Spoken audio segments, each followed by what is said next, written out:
자, 이번 시간에 논의드릴 주제는 감정평가의 기초라는 주제에 대해서 보겠습니다. 그래서 감정평가 문제 한 6문제 내외 출제가 되고요. 개인적인 생각은 되게 쉬운 파트 중에 하나인데 수험생들이 여기까지 진도를 제대로 못 나가요. 그래서 딱딱 떨어지는 부분 중에 하나가 감정평가. 얘는 거의 장난칠 것도 없습니다. 다만 앞에서 이제 공부했던 투자론 관련해서 뒤에서 공부하게 될 게 부채 감당률이라고 하는 거, 순영업소득 나누기, 부채 서비스 이런 것들 몇 개 활용을 하시면 됩니다. 자, 완벽하게 공식으로 되어 있고요.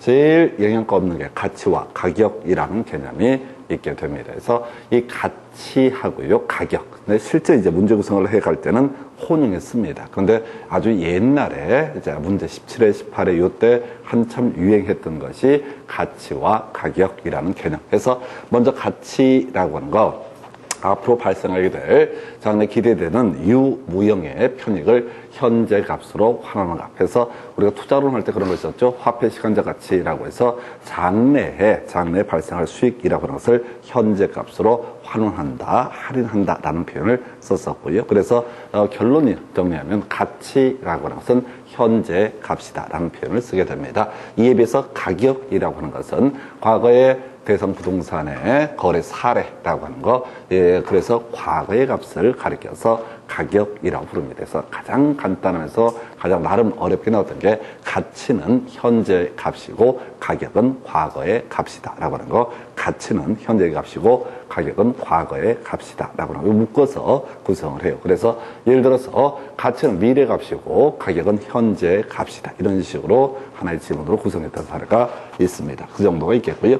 가치 형성 요인이라고 해서 세 가지 있죠. 그래서 대상 물건의 경제적 가치에 영향을 미치는 요인으로서 일반 요인, 지역 요인, 개별 요인 총 세 가지가 있게 됩니다. 그래서 일반 요인은요, 일반 부동산 경기 변동 등을 가리켜서 일반 요인이라고 부르게 됩니다. 그래서 감정평가를 함에 있어서 일반 요인은 사실상 고려사항이 아니고요, 지역 요인이라고 하는 거, 이런 거죠.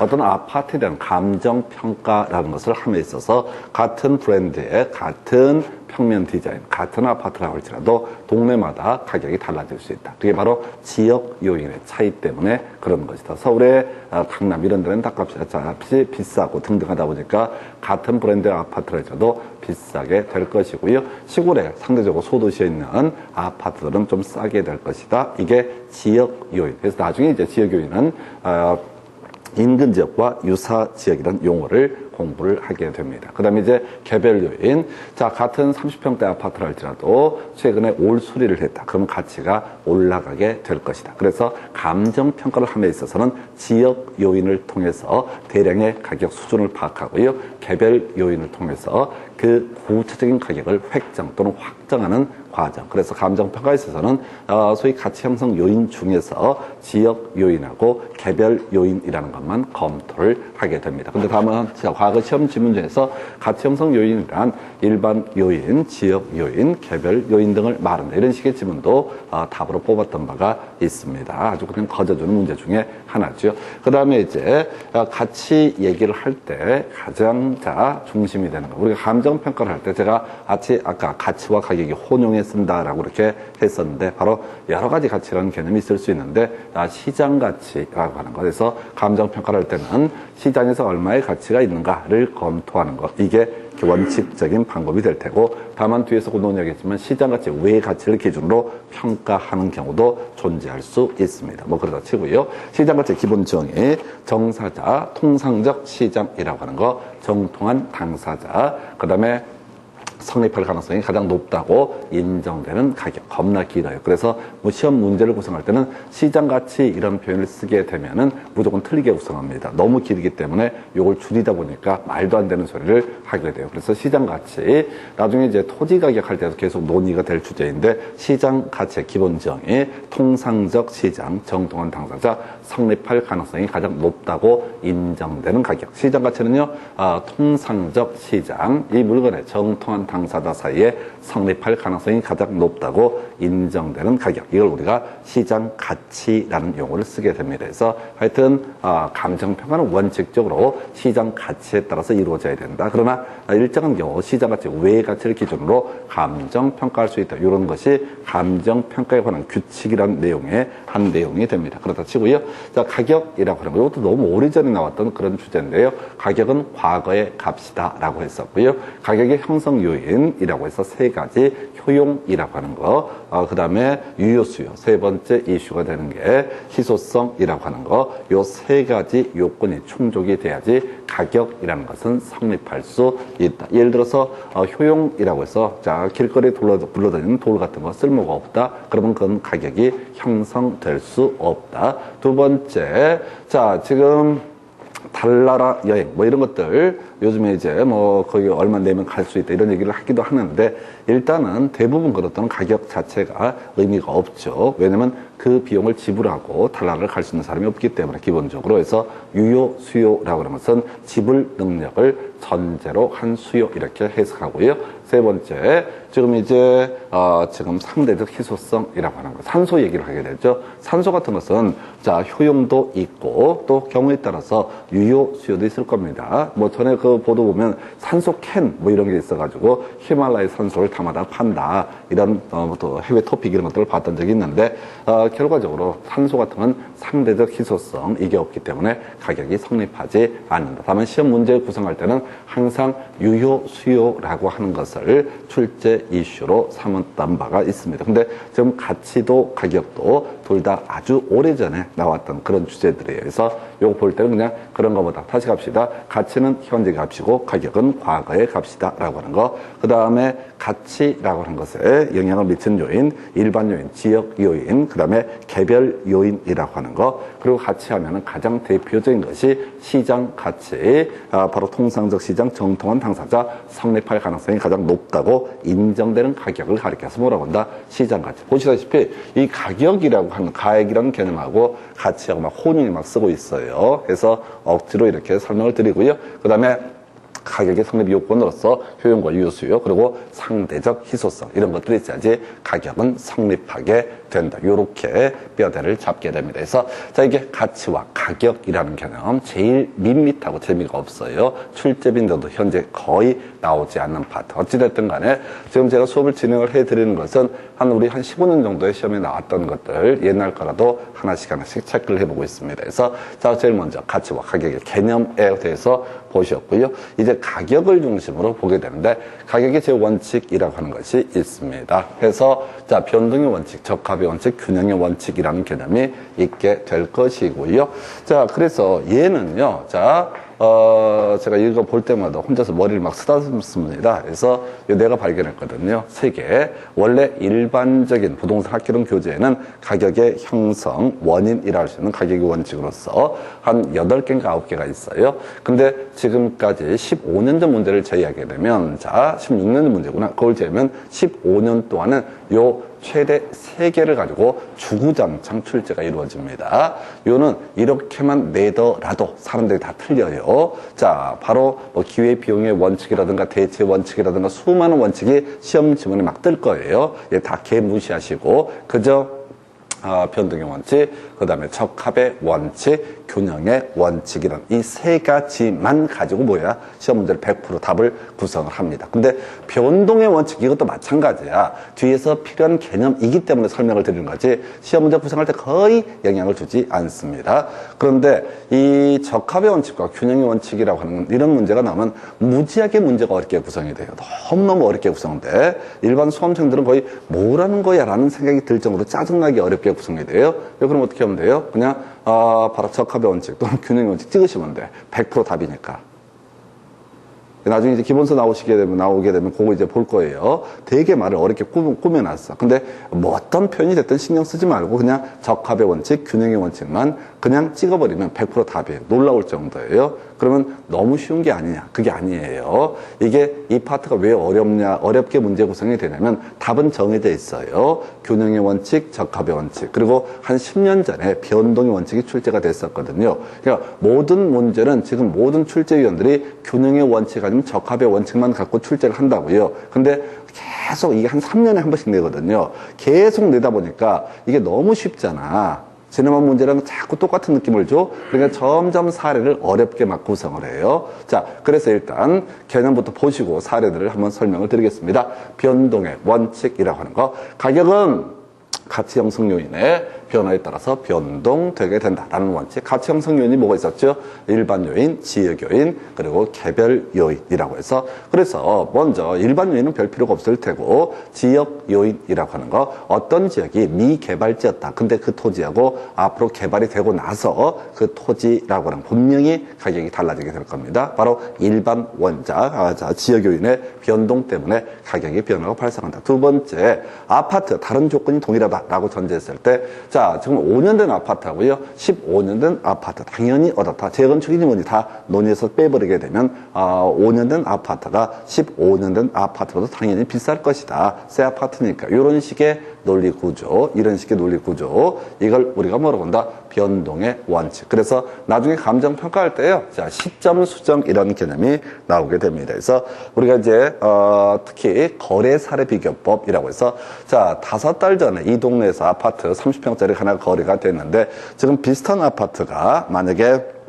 감정평가 의뢰가 들어왔다. 근데 그 사이에 이 동네 전체가 집값이 한 10%가 뛰었다라고 한다면 감정평가를 함에 있어서 당연히 지역 요인을 고려해서 가격을 그만큼 시점을 수정해 준 과정에서 가격이 상승하는 모습이 나타나게 된다. 해서 일단은 변동의 원칙이라고 하는 것은 시점 수정, 나중에 겁나 많이 설명드릴 내용입니다. 해서 시점 수정이라는 개념과 연계가 되게 된다. 이렇게 봐야겠고요. 자, 이제 이 파트에서 그렇게 유명한 문제, 그냥 눈치를 끈 감고 적합의 원칙, 균형의 원칙 찍어버리면 그냥 답이 되는 그 파트가 이 파트예요. 먼저, 자, 보면은 적합의 원칙이라고 해서 부동산의 외부 환경과 적합했을 때 높게 평가될 수 있다. 그래서 소위 적합의 원칙에 위배되게 되면은 그만큼 경제적 가치가 떨어진다라고 해서 경제적 감가라고 외우셔야 된다고. 적합의 원칙, 뭐가 적합해? 외부 환경과 적합할 것. 그래서 외부 환경에 적합하지 않게 되면 그만큼 그 가격의 부동산의 가격을 감가, 좀 깎아서 봐야 되는데, 이때 감가하는 방식을 뭐라고 부른다? 바로 경제적 감가라는 용어를 쓴다. 자, 이런 경우 볼까요? 아파트가 있습니다. 그런데 이제 나홀로 아파트, 그런 게 옛날에 가끔 보도가 됐어요. 논 한가운데 아파트만 지어져 있다. 그래서 주변 환경이라고 하는 것이, 자, 기반 시설 등이 세팅이 되지 않았다. 학교도 제대로 만들어지지 않았다. 그러면 그 아파트는 상대적으로 다 낮게 평가를 해야 된다. 이게 적합의 원칙에 위배되기 때문에. 또는 이런 경우도 있겠죠. 동네 재래시장 좀 구질구질한 상태, 정비가 제대로 안 된 그런 동네, 그냥 한 5층짜리 6층짜리 나홀로 아파트 하나 지어봐봤자 어떻다? 그만큼 상대적으로 낮게 평가를 할 것이다. 왜? 거기는 상가나 이런 게 들어서야 되지 아파트가 들어서면 가치가 떨어지기 때문에. 이거 바로 어떻다? 바로 경제적 감가 요인. 그래서 아파트 같으면 당연히 주변에 편의시설도 좀 설치가 돼 있어야 되고, 공원 같은 것도 있고, 단지가 좀 규모가 됐을 때 어떻다? 상대적으로 높게 평가를 받을 수 있다. 이런 논리 구조가 되겠습니다. 그래서 적합의 원칙, 외부 환경과 적합했을 때 높게 평가되게 된다. 적합의 원칙에 위배되는 그런 부동산에 대해서는 감정평가를 함에 있어서 바로 경제적 감가라는 것을 해야 된다라고 이렇게 정리합니다. 자, 그 다음에 또 하나 이슈, 균형의 원칙, 내부 구성 요소 간 바로 조화를 이뤘을 때, 이때 이게 우리가 균형의 원칙에 적합하다라고 할 것이고, 달리 얘기하면 내부 구성 요소가 조화를 이루지 못하게 되면은, 자, 이것은 그만큼 가격을 낮게 평가를 해야 된다. 과거에 나왔던 시험 지문에 뭐 이런 게 떴었어요. 자, 이 아파트는 만들어진 지 15년 지난 아파트로서, 자, 수도 이런 게 좀 불량하고 등등등 해서 같은 평형 다른 아파트보다 좀 낮게 거래가 되게 된다. 이게 내부 구성 요소의 조화를 이루지 못하는 케이스. 또는 평면 도면을 보니까 이게 이제 아파트가 한 20년 넘다 보니까 옛날에 만약에 지금은 거실이 넓은 게 좋고 방이 작은 게 좋다라는 게 트렌드라고 했을 때, 거실이 지나치게 좁고 방이 넓은 주택, 이건 어떻다? 역시 내부 구성 요소가 요즘 트렌드에 맞지 않기 때문에 바로 기능적 감가라고 하는 거, 바로 균형, 내부 구성 요소가 조화를 이루지 못하는 사례. 최근에 나왔던 문제 이런 게 있었어요. 자, 전원주택인데 바로 층고를 너무 높게 뽑아가지고 난방비 등이 겁나 많이 든다. 그래서 일반적으로 그렇지 아니한 그런 전원주택보다 낮게 가격이 거래가 된다. 좀 염가의 거래가 된다. 이게 바로 뭐가 된다? 균형의 원칙에 위배되게 놓다. 기능적 감가라고 하는 것 때문에 가격이 낮게 책정이 되게 된다. 그래서 점점 저는 이 문제가 나오고 어떻게 나올지 기대가 돼요. 왜? 점점 난이도가 올라간다고. 자, 뭐라고 됐지? 아까 전원주택을 과대 계량하여 층고가 높아지고 지나치게 비용, 난방 비용이 많이 들어서 낮게 평가됐다. 이건 무슨 원칙과 연계되어 있느냐? 바로 균형의 원칙이라고 하는 거. 해서 하여튼 이 문제는 사실 놀라울 정도예요. 그냥 한 10년, 12년, 13년 정도를 계산해 보게 되면 그냥 균형의 원칙 적합변칙 그냥 찍으면 돼요. 무조건 그냥 볼 것도 없이 균형의 원칙 적합변칙을 찍으면 돼요. 그럼 사람들이 생각하죠. 아니 그래 딴 거 나오면 어떡하냐고. 생각 좀 하지 말라고. 이게 옆에 막 미쳐요. 그 문제 못 풀어 사람들은. 왜? 중간에 대체 원칙도 있죠. 기회비용의 원칙도 있죠. 뭐 베레벨 소리가 계속 나온다고. 그러면 시험 문제를 보게 되면 모를 원칙이 한두 개가 아니야. 그럼 수험생들이 그 많은 원칙, 8개인가 9개 원칙을 외운다고 했을 때, 머릿속에 그게 들어가냐고, 안 들어간다고, 어설프게 알게 되니까, 나중에 개판돼 버리는 거예요. 그래서 요거는 그냥 대놓고 냅니다. 균형의 원칙, 적합원칙. 그리고 그 전에 한 7, 8년 전에 같이 묶어서 나왔던 것이 변동의 원칙. 그래서 가격의 제 원칙과 소위 이제 감가 또는 관련 개념을 올바르게 연결한 것은 해서 변동의 원칙, 시점 수정, 적합의 원칙, 경제적 감가, 그 다음에 균형의 원칙, 기능적 감가, 요렇게 괄호넣기 형태로 기억, 니은, 디귿에 알맞은 것을 연결하시오. 이런 식의 문제들. 그러니까 결국은 시험 문제를 분석하게 되면 딱 요것만 갖고 주구장창 출제가 돼요. 저 처음에 이게 분석할 때요, 매번 쫄았어요. 혹시 올해 그냥 뭐 또 새로운 게 나오면 어떡하나? 안 나와요. 한 6년, 7년 동안 안 나와. 어차피 한 3년에 한 문제 구성하는 그런 영역인데 그냥 안 나와. 맨날 같은 것만 나와. 그럼 이제 좀 극단적으로 얘기합시다. 그러면 출제원이 미쳐 날뛰어가지고 그동안 한 번도 안 냈던 다른 걸 낸다. 그럼 찍으시면 되는 거예요. 얘 제껴갖고. 그러면 오지선다형에서 지금 뭐야? 변동의 원칙, 적합의 원칙, 균형의 원칙 세 개 딱 무조건 나오니까 세 개 제기하면 물반 고기반 되는 거라고 그냥 그렇게 문제를 풀면 되는 거지 도대체 확률도 없는 것들을 가지고 연구를 하는 것은 합리적인 방법이 아닙니다. 그래서 지금부터 마지막까지 계속 이걸로 갈 거예요. 그래서 가격의 제 원칙 3년에 한 번꼴로 그리고 대부분의 문제는 변동의 원칙도 별 쓸모 없고 적합의 원칙과 균형의 원칙 다만 변동의 원칙을 알아야 되는 건 나중에 감정평가 실제할 때 필요한 개념이라서 땡겨서 설명을 드렸습니다. 그래서 자 이렇게 해서 가격의 제 원칙이라고 하는 거 그 다음에 이제 가격 결정 과정이라고 하는 거. 자 일단은 우리 앞에서 가치 형성 요인이라고 하는 게 일반 요인, 지역 요인, 개별 요인 이게 이제 세팅이 되셔야 됩니다. 그래서 실제 감정 평가를 해감에 있어서 일반 요인이라고 하는 것은 다 고려할 사항이 아니다. 어차피 대한민국은 그것은 다 같이 적용을 받기 때문에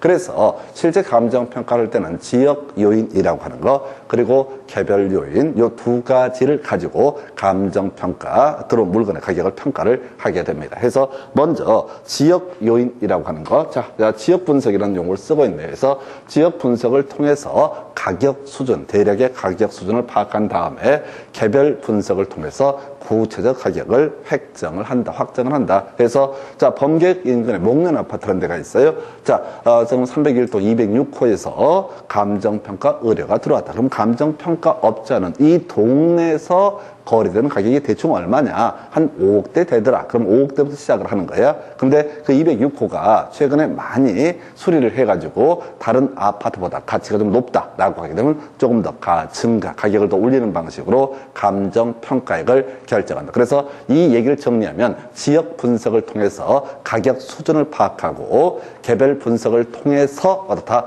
구체적인 가격을 확정을 하게 된다. 순서가요, 먼저 지역 분석하고, 그리고 나서 어떻다? 바로 그 후에 바로 개별 분석한다. 순서 바꿔서 시험 문제 답이 됐었어요. 감정 평가를 하고자 할 때는 개별 분석을 먼저 통해서 가격 수준을 파악하고 지역 분석을 통해서 구체적 가격을 획정한다. 자, 요거는 이제 우리 부동산, 토지의 자연적 특성 할 때 공부했던 주제와 연계가 됩니다. 다시 한번 머릿속으로 기억을 해볼까요? 토지의 자연적 특성, 제일 먼저 부동성이라는 개념이 있었죠. 두 번째가 부증성이라는 것이 있었죠. 세 번째가 영속성이라는 개념이 있고, 네 번째가 개별성이라는 개념이 있게 된다. 먼저 부동성, 다른 재와 달리 부동산, 토지라고 하는 재는 움직일 수가 없다라고 하는 거. 그래서 외부 효과라든가, 자, 국제적 시장, 그리고 이제 가치가 나오는 게 바로 뭐라고요? 감정평가를 함에 있어서는 지역 분석이라는 것이 선행될 수밖에 없다라는 개념. 이형 얘기 나온 게 부증성, 다른 재와 달리 그 물리적 공급량을 늘릴 수 없는 것을 부증성이라고 부른다. 그래서 자, 여기서 나왔던 결론은요, 지가가 비싸다 등등등. 그래서 고밀도 개발, 그리고 또 하나 이슈가 토지의 자, 공유수면 매립이라든가 산지 개간을 통해서 택지 등을 공급하는 것은 부증성의 예외가 아니다라고 하는 거. 영속성, 썩지 않는 성질, 달아지지 않는 성질. 그래서 자, 부동산 투자를 통해서 우리는 운영이득이라고 하는 것과 자본이득을 얻을 수 있다. 임대차가 발달하게 된다. 뭐 이런 얘기들. 그리고 수익환원법이라고 하는 것을 통해서 감정평가할 수 있다. 수익환원법은 뒤에서 공부하시게 되는데, 장래 발생하게 될 부동산으로서 발생하는 수익, 이익을 가지고 이게 얼마의 이익이 생기니까 이건 얼마의 가치가 있다라고 하는 거. 만약에 이 부동산, 토지라고 하는 것이 영속성이 없다. 그러면 장래 허물어져 버리고 없어질 거니까 바로 수익환원법이라는 것을 적용을 할 수 없다. 이런 해석들 가능하고, 개별성, 대체 관계가 인정되지 않는 성질, 뭐 이런 식으로 설명을 드렸습니다. 자, 다시 돌아가서 감정평가를 하면서는 부동성이라는 개념과 연계해서 바로 지역 분석 먼저 하고요. 그 다음에 이제 개별 분석을 하는 이런 흐름에 따라서 이루어지게 된다. 이렇게 봐야겠고요.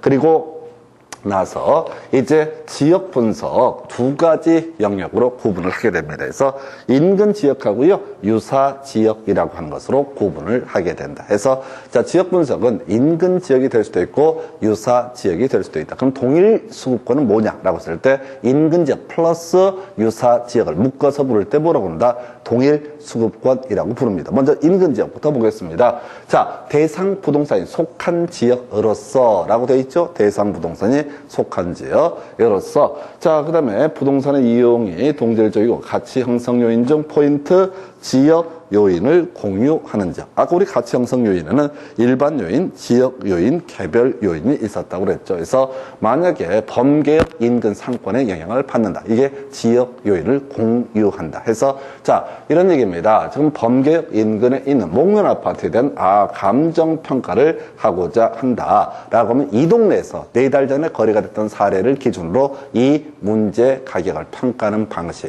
이 동네가 바로 뭐가 된다? 인근 지역이 되게 된다. 그래서 지역 요인이 유사한 지역, 이런 얘기. 시험 문제 29회 때 이걸 가지고 뭐라고 장난치냐면요, 개별 요인을 공유하는 적. 아니죠. 물건은 다 틀린 거니까 개별 요인이 아니라 같은 동네라고 하는 측면에서 지역 요인을 공유하는 지역, 이렇게 해석을 하게 됩니다. 지역 요인을 공유하는 지역. 이걸 바꿔치기해서 틀리게 뽑았다고요. 해서 이 간평 쪽이 사실은 되게 내용은 간단한데 이게 좀 밋밋한 느낌이 있어요. 딱딱 안 떨어지는 느낌. 너무 유치한 걸 물어보는 그런 경향이 있습니다. 그래서 하여튼 그 부동산이 속한 지역 요인을 공유하는 지역을 인근 지역이라고 얘기를 합니다. 자, 그런데 인근 지역의 사례. 자, 지금 이제 범계역 인근에 아파트에 대한 감정평가 의뢰가 들어왔는데 최근에 거래된 사례가 마땅치가 않다. 그러면 그 옆에 있는 평촌 지역에 자, 거래 사례를 찾아봐야 되겠죠. 비교해서 가격을 결정하면 되는 것이니까.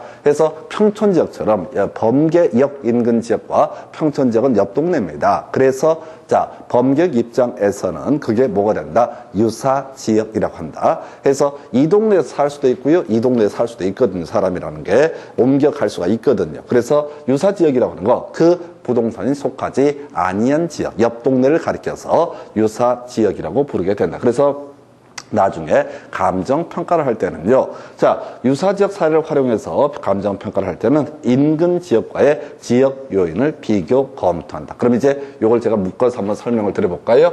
지금 범계, 평촌역이 있고 범계역이 있게 됩니다. 그래서 이 범계역에 있는 어떤 아파트에 대해서 감정평가 의뢰가 들어왔습니다. 그럼 감정평가업자가 감정평가를 하고자 할 때는 먼저 최근에 어디에서 범계역 인근에서 거래된 사례가 있다. 그러면 그 사례를 베이스, 기초로 해서 자, 이 문제, 감정평가 의뢰가 들어온 이 부동산의 가격을 평가한다라고 하면 인근 지역의 사례를 기준으로 해서 평가를 한 거기 때문에 지역 요인은 동일해요. 그러면 개별 요인만 달라지니까 개별 요인만 비교 분석하면 됩니다. 그런데 범계역 인근에 감정평가 의뢰가 들어온 아파트가 있게 되는데 최근에 거래 사례가 마땅히 없더라. 그래서 옆 동네를 가지고 옆 동네는 평촌역 인근에 있는 아파트 거래 사례를 가지고 이 문제 아파트의 가격을 평가를 하고자 한다라고 한다면 이거부터 먼저 해야 된다고요. 지역 요인 자체를 어떻다? 먼저 비교해야 된다. 무슨 얘기냐면 범계역 인근대가 평균 5억 정도의 거래가 되고 평촌이 기본이 6억 정도의 거래가 된다라고 한다면 이 사례를 베이스로 이 문제 가격을 평가하고자 할 때는 일단은 한 10%, 20% 가까운 금액을 감액을 해야 된다. 그리고 아까 이 평촌에서 이루어졌던 그 거래 사례하고 두 개 개별 물건의 특성을 파악을 해서 어떻다. 얘가 그래도 나라고 하면 이때는 증가, 가격을 좀 더 높게 책정을 하는 그런 방식으로 감정평가를 한다. 그래서 결국 이런 얘기예요. 거래사례 비교법이라는 것을 우리 뒤에서 공부를 하시게 될 텐데 만약에 인근 지역의 사례를 가지고 감정평가를 진행을 할 때는 자, 그 부동산이 속한 지역이니까 바로 개별 요인 분석만 하면 되는 것이고 만약에 유사 지역, 옆 동네 사례를 가지고 감정평가의 기준을 삼게 되면 먼저 지역 요인의 비교부터 먼저 하고 그리고 나서 추가적으로 다 개별 요인 두 개 지난번 평촌에서 거래되는 아파트하고 지금 감정평가 의뢰를 받은 범계역 인근 아파트의 장단점을 비교해서 이 물건의 가격을 평가를 하게 된다라고 하는 거. 요 얘기예요, 요 얘기. 그래서 다시 갑시다. 우리가 이제 감정 평가를 할 때는 먼저 지역 분석 먼저 하고요. 개별 분석을 하게 된다. 근데 전에 사례라고 하는 게 그 동네에 있는 물건, 인근 지역의 사례였을 때는 굳이 지역 요인을 공유하기 때문에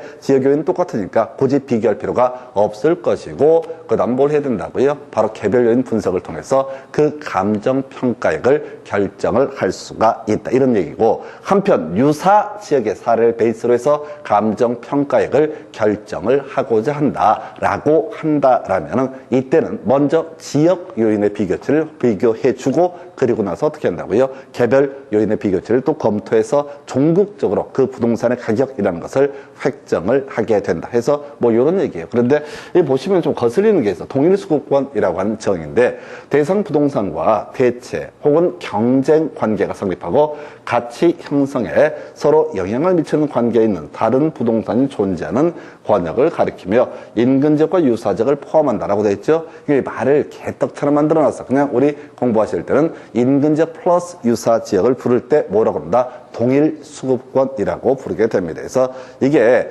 법이라고 해서 꼭 그게 사실은 깔끔하지는 않습니다. 이게 이제 한국 사람들이 만드는 거다 보니까 내용 자체가 애매하게 되어 있어요. 특히나 일반 민간이라고 아무 관계 없는 게 감정평가 이런 거거든요. 그래서 감정평가업자만 내용을 알면 되는 거니까 문맥이 좀 부드럽지 않더라도 그냥 밀어붙입니다. 그래서 기억하시나 모르겠다. 지금 이제 벌써 민법 지금 이제 공부할 때 민법의 경우에 좀 어렵다고 얘기합니다. 뭐가 어렵냐면 말이 어렵다고. 민법 내용이 어려운 게 아니라 말이 어렵다고. 그 말이 어려울 수밖에 없는 게 민법은요. 그게 62년도에 만들어졌습니다. 62년도에 만들어진 조항이에요. 근데 사실은 62년도 아니야. 일제시대 때 민법을 우리가 카피를 해서 소위 이제 62년도에 민법을 만들게 되는데, 문제는 일제시대 때 민법이라고 하는 것 자체가 일단 일본말로 돼 있었고요. 그리고 한국말로 또 번역을 하니까 어리버리하게 될 테고, 게다가 그게 또 일본에서 원래 만든 게 아니라 프랑스하고 독일 민법을, 특히 프랑스 민법을 짜깁기를 해서 만든 게 일본 민법이고, 요걸 다시 재번역을 한 것이 한국 민법이고, 게다가 1962년도면 실질적으로 그 언어의 대부분은 1940년도, 30년대에 쓰였던 언어들입니다. 그래서 우리가 민법 공부를 하실 때 동철, 상추, 추 다 좋은데 이게 우리 개념상 말이 안 되는 거야. 100년 이상 지난 언어들이기 때문에. 그래서 최근에요, 최근도 아니고 벌써 한 4, 5년 전에 민법을 대폭 바꾸자라고 하는 논의가 됩니다. 그래서 국어학자 뭐 다 해갖고 다 만들었는데 나가리가 됐어요. 제가 그 민법 바뀐 것 때문에 거의 미쳐버릴 뻔했어요. 뭐냐면 5년 전에 민법이 대폭 개정안이 나왔어요. 그래서 그게 이제 지금 19대 국회인가 그때 나왔었거든요. 거의 마지막쯤 한 2, 3년 전에. 그래갖고 제가 이제 그래 이제 민법이 바뀌어. 그럼 대폭 바뀌면 나는 개정 민법을 가지고 교재를 써야지 라고 뒤지게 작업을 했는데 안 바뀌었어. 이유가 한 가지예요. 그 법 개정하는 과정에서 이제 국회에서 검토 다 했어요. 근데 누가 국회 전문위원이 박사급인데 누가 그걸 발견했어. 앞뒤가 안 맞는 걸, 조문 사이에 조화가 이루어지지 않는 거. 이게 조문 하나하나 다 따로따로 놓은 게 아니라 서로 다 연계가 돼 있기 때문에 조금만 매칭이 안 되면 개판돼 버리거든요. 그래서 이게 이제 이명박 정부 때 법령 우리말 사업이라고 하는 걸 했었습니다. 근데 그게 난리가 몇 번 한번 났던 게 있어. 제일 큰 사건이 뭐냐면 무슨 성범죄 관련한 사건이었어. 법을 우리말로 쉽게 바꾸자 해서 바꿨어. 바꾸는 과정에서 실수로 벌칙 조항을 빼버린 거야. 이러이러한 죄를 저지르게 되면 그게 3년 이하의 징역인가 이런 사안이었어요. 상당히 센 거였어. 그리고 벌칙 중에 3년은 엄청 센 겁니다. 혹시 주변에 3년 이상의 징역을 받고 오신 분이 있으면 그분은 큰 일을 하신 거야. 우리가 상상할 수 없는 일을 하신 거야. 그렇다고 대부분이 공인중개사법 이론상 제일 큰 게 3년짜리 징역이거든요. 그래서 웬만큼 나쁜 짓을 해서는 3년 초과해서 징역을 살 수는 없습니다. 평균적으로. 그렇다 치고. 근데 그 성범죄 관련한 사건이었는데 3년짜리였는데 판사가 하던 대로 판결을 딱 내려고 하니까 벌칙 조항에 실수로 빠진 거야, 하나가. 난리가 났습니다. 그래가지고. 그 사람 어떻게 이렇게 해요? 걸렸던 사람? 무죄예요. 법 위반인데 처벌 규정이 없는 거야. 그러다 보니까 사실 법령 우리말 사업, 이게 올스톱이 돼버려요. 완벽해야 되거든. 단 하나의 실수로 돼 있어서는 안 되는 게. 그래서 민법도 앞으로도 끊임없이, 지금도 계속해요. 민법 우리말 사업. 지겹게 해요. 근데 내가 보기에는 그냥 뭔가 공무원들이 뭐 일 좀 했다, 이런 흔적을 남기는 거야.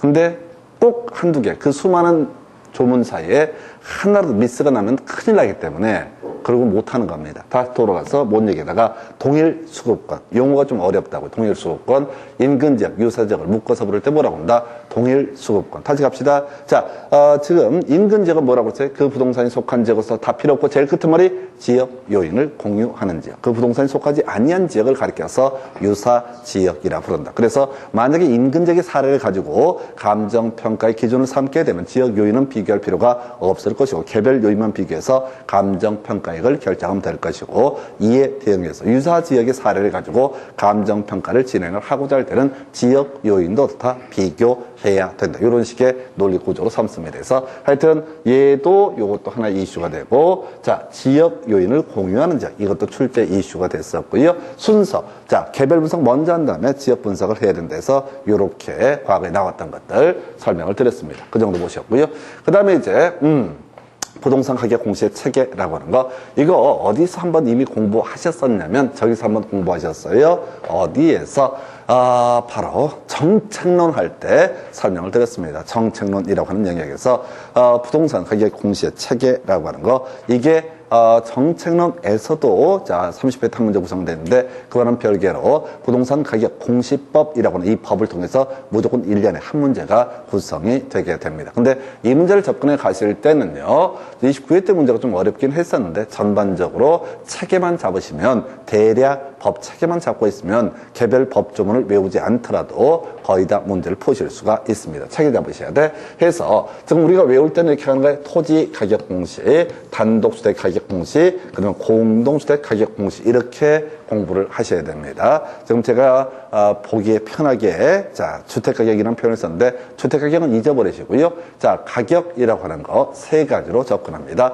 토지 가격의 공시, 그다음에 단독주택의 가격 공시, 그다음에 공동주택 가격의 공시 이렇게 세 개. 사실은 이 외에도 비주거용 건축물의 가격 공시라는 게 있는데 그건 자 요즘에가 아니라 법 개정된 지는 엄청 길었는데 이름 자체가 너무 길어서 출제가 안 돼요. 왜? 부동산 가격 공시법에서 한 문제 되거든요. 그러면 법에 뭐가 새롭게 들어왔다고 해서 그걸 낼 수가 없는 거예요. 그저 토지 가격의 공시하고요, 단독주택 가격 공시, 그 다음에 공동주택 가격의 공시 세 개 축을 가지고 가십니다. 그래서 자 우리가 지금 이제 정책론 얘기할 때 그런 얘기를 했었어요. 정부가 부동산 시장에 개입하는 원인 중에 하나가 소위 시장 실패와 또 하나가 외부 효과의 문제를 제거하기 위해서 해결하기 위해서 정부가 부동산 시장에 개입을 하게 된다. 그러면서 시장론 할 때 현실의 부동산 시장이라고 하는 것은 그 부동산의 가격에 과거의 정보와 현재의 정보만이 반영되어 있는 시장으로서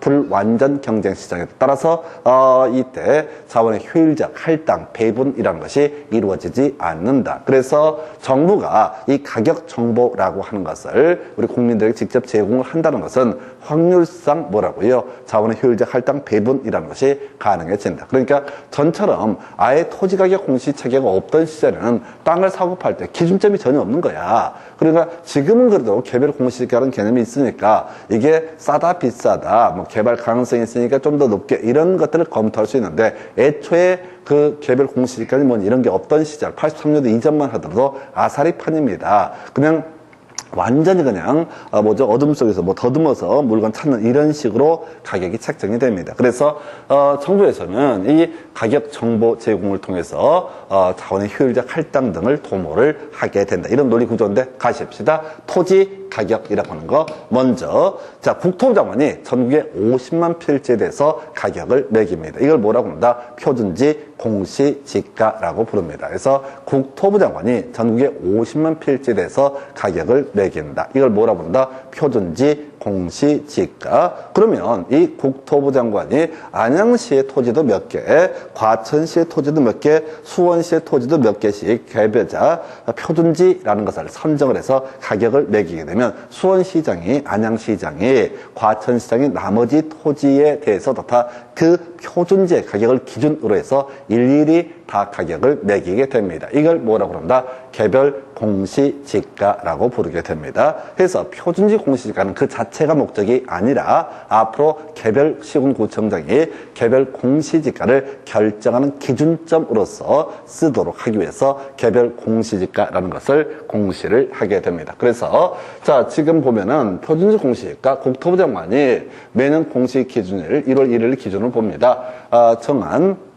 1월 1일 기준으로 정한 표준지의 단위 면적당 가격 이렇게 정합니다. 그래서 이건 이제 표준지 공시지가라고 하는 것은 제곱미터당 얼마다 이렇게 얘기를 해요. 단위 면적이 제곱미터거든요. 그래서 나중에 공시지가 기준법 얘기할 때는 항상 이 토지의 가격이 얼마냐라고 물어볼 때 제곱미터당 얼마다 이런 식으로 해석을 하게 됩니다. 자 그러면 이제 국토부 장관이 표준지 공시지가를 결정 공시를 하고요. 그리고 나서 추가적으로 토지 가격 비준표라고 하는 것을 결정을 해줍니다. 자, 토지 가격을 결정할 때 비교해서 참고해라 라고 하는 토지 가격 비준표를 같이 만들어줘요. 그러면 시군구청장은 이 표준지 공시지가에다가 토지 가격 비준표를 활용을 해서 나머지 가격 매겨져 있지 아니한 토지의 가격을 일일이 매기게 되면 이걸 뭐라고 한다? 개별 공시지가라고 부르게 됩니다. 그래서 이게 토지 가격의 공시 체계가 되겠습니다.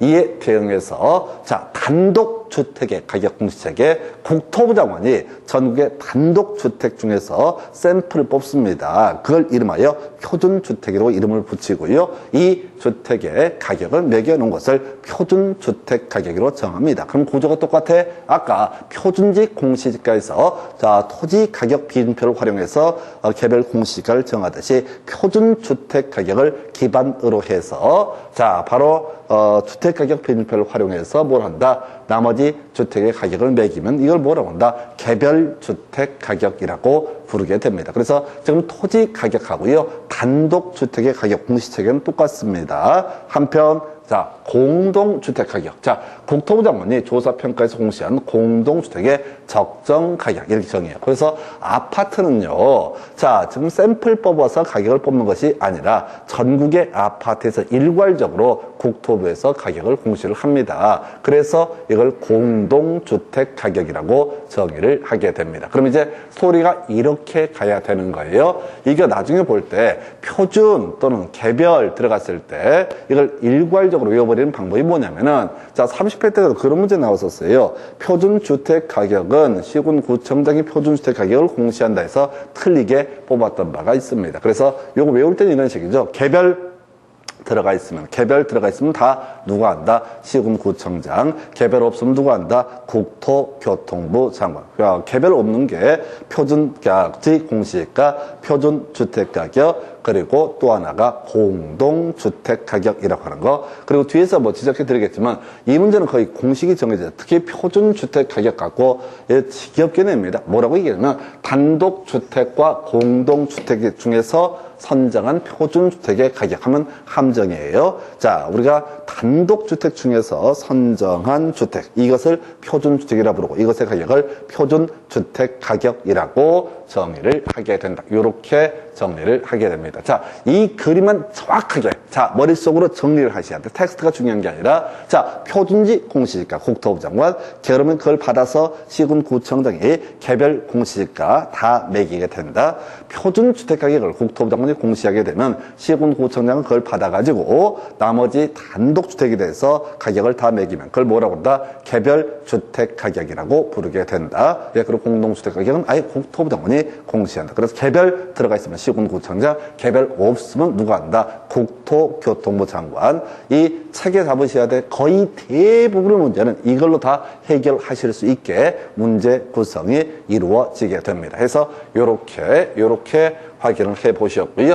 자, 그래서 지금 이제 표준지 공시지가의 결정이라고 해서 자, 국토부 장관 자, 조사평가에서 매년 공시 기준을 기준으로 공시한 표준지의 단위 면적당 가격이라고 하는 거. 그래서 이 표준지의 평가 가격은 적정 가격으로 결정한다. 그래서 적정 가격, 이거 이제 한번 나왔던 거예요. 바로 시장 가치와 같은 개념입니다. 해서 법에서 적정 가격이 뭐냐라고 했을 때 통상적 시장, 정통한 당사자 성립할 가능성이 가장 높다고 인정되는 가격. 이걸 뭐라고 하는 가 가액을 시장 가치로 불렀고, 시장 가치를 부동산 가격 공시법에서는 적정 가격이라는 용어를 쓰게 됩니다. 그래서 같은 말을 두 가지, 세 가지 형태로 나눠 쓰고 있어요. 그래서 적정 가격이라고 하는 것은 시장 가치와 동일한 의미로 쓰이고 있다. 자, 그 다음에 이제 국토부 장관이 그래서 표준지 공시지가를 중앙 부동산 가격 공시위원회 심의를 거쳐서 공시를 하게 된다라고 하는 거.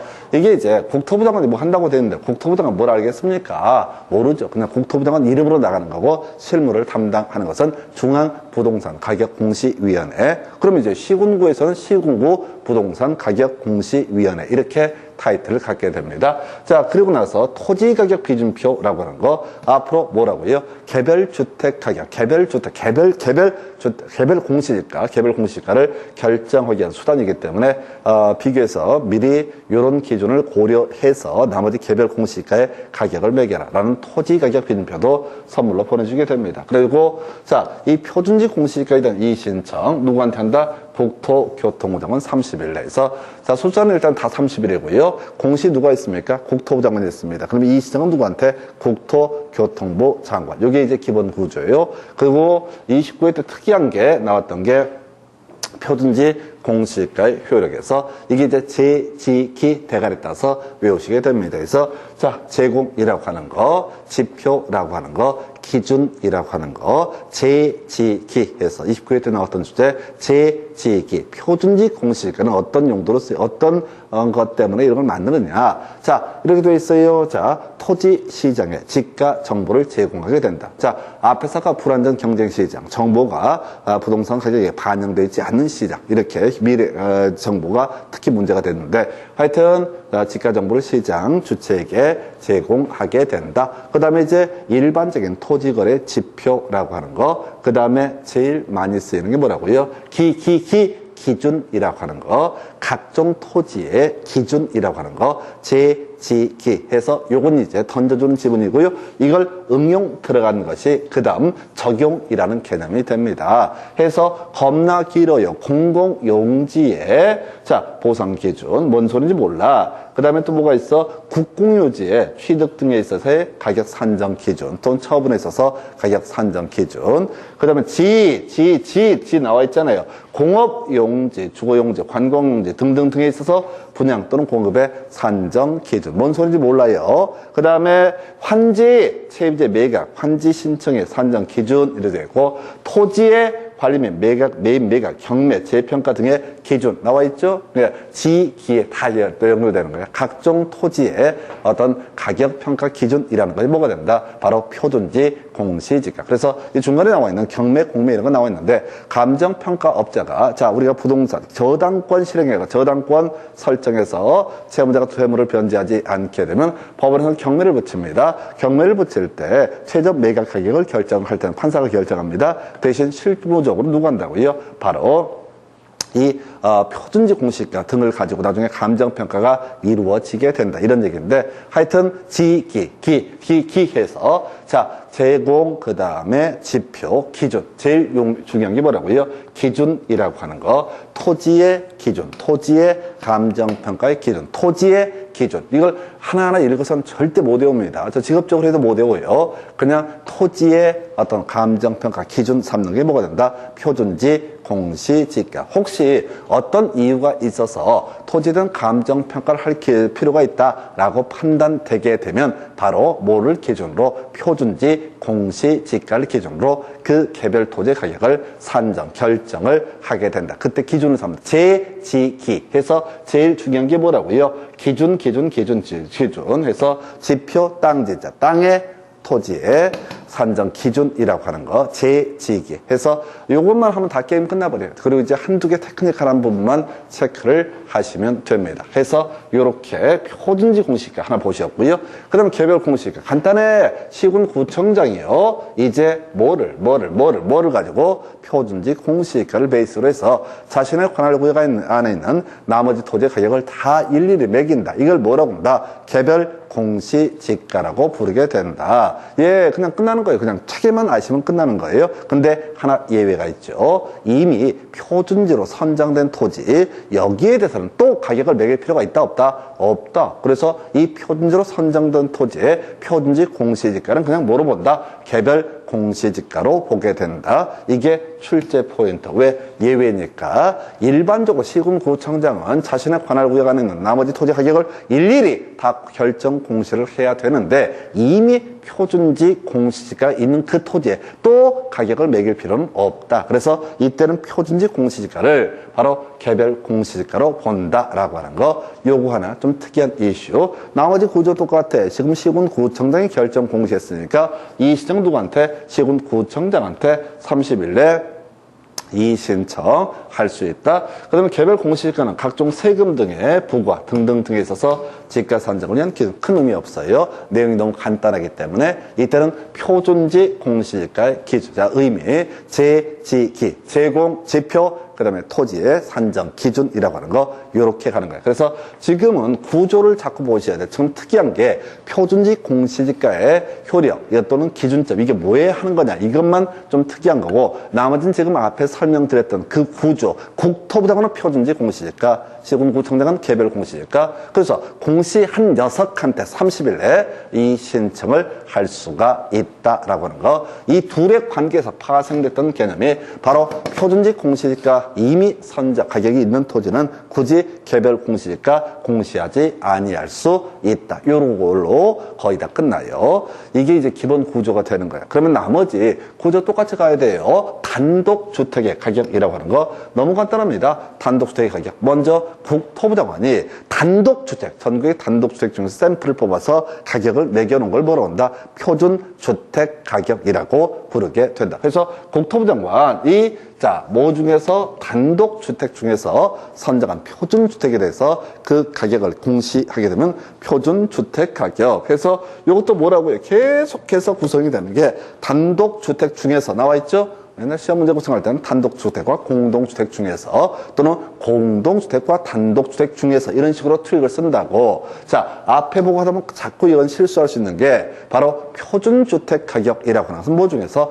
단독주택 중에서 아까 공동주택은 세트로 그냥 국토부 장관이 일괄적으로 공시를 하게 된다라고 설명을 드렸습니다. 그래서 이런 게 있었고요. 자, 그 다음에 국토부 장관이 이렇게 중앙부동산가격공시위원회 심의를 거쳐서 표준주택 가격을 결정 공시를 하게 되면요. 이때 같이 세트로 보내줄 게 주택가격 비준표. 자, 앞으로 너희들이 단독주택 중에서 이 표준주택 가격을 기준으로 해서 나머지 시군구에 단독주택의 가격을 매겨봐 라고 하는 기준점 주택가격 비준표. 그러면 이때 국토부 장관 표준주택 가격에 대해서는 누구한테? 국토부 장관에게 이 신청을 하게 된다. 그래서 이건 뭐 따로 외울 것도 없죠. 표준주택 가격이라고 하는 것은 개별 주택 가격 산정의 기준점으로서 의미가 있다. 이렇게 정리를 하게 됩니다. 그래서 이게 표준주택 가격이라는 단독주택 가격 중에서 표준주택 가격. 바로 이어서 개별 주택 가격 간단합니다. 지금 시군구청장이 결정 공시를 하게 될 것이고요.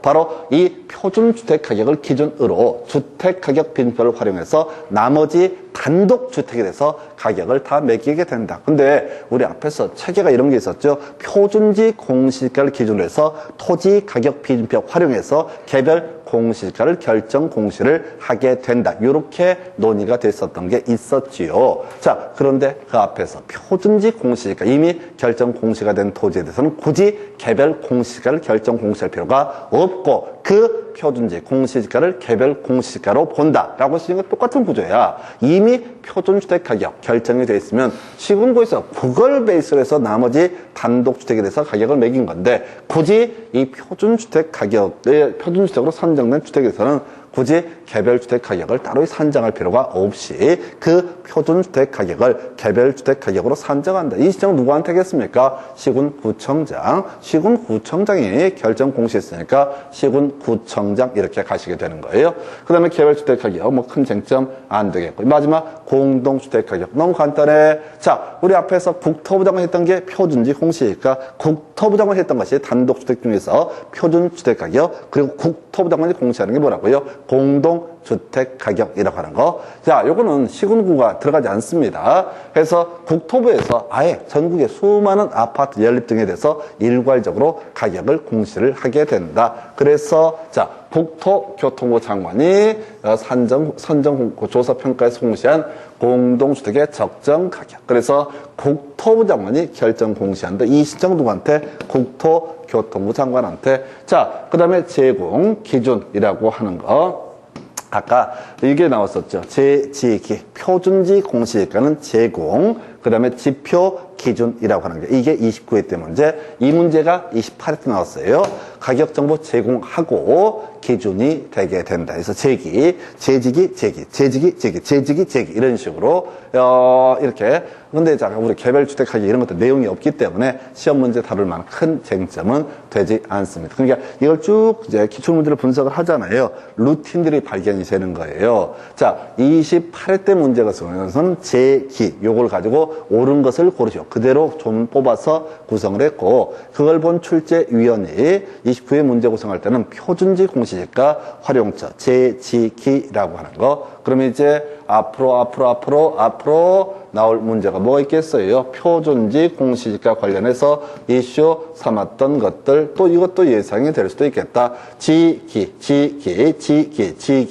아까 어디 있어? 지기. 자, 각종 토지의 산정 기준이라고 하는 거. 여기 다시 가볼까요? 너무 많이 넘겼다. 자, 보면 각종 토지. 자, 여기 보실까요? 이 문제가 한번 나왔다고요. 이 문제가 나왔으면 앞으로 추가될 항목이 뭐가 있겠어요? 적용, 표준지 공시지가를 적용할 수 있는 범주로 올바르게 연결된 것은 이렇게 나올 거란 말이에요. 그럼 각종 토지의 산정 기준, 결정 기준. 자, 중간에 지 이런 게 있단 말이야. 그래서 이렇게 외우면 돼. 그럼 밑에 답을 뽑을 때 뭔지 아세요? 틀리게 하려면 개별 주택가격 산정의 기준 이렇게 장난치는 거야. 아니 이게 토지 가격하고 단독주택하고 토지 가격을 계속 공시를 비교하는 식으로 구성을 한다고. 그래서 제가 부탁을 드렸던 게 이건 몇 번 하면 30일 내에 그 공시한 놈한테 이시장한다. 금방 때려잡고 표준지 공시지가는 따로 개별 공시지가 공시하지 않고 표준주택가격도 개별 주택가격 공시하지 않는다. 이미 다 시험 문제 답이 됐던 것들이고 그래서 아까 설명드릴 때 이 구조를 알고 가셔야 돼. 이 구조. 법조문 구조만 알게 되면 한두 개 살을 붙였을 때 그냥 줄줄줄 이 파트를 풀어가실 수가 있습니다. 여기는 이제 거의 보너스로 풀 수 있는 파트예요. 자, 이렇게 보시고 잠시 끊었다가 다음 주제 설명을 드리겠습니다.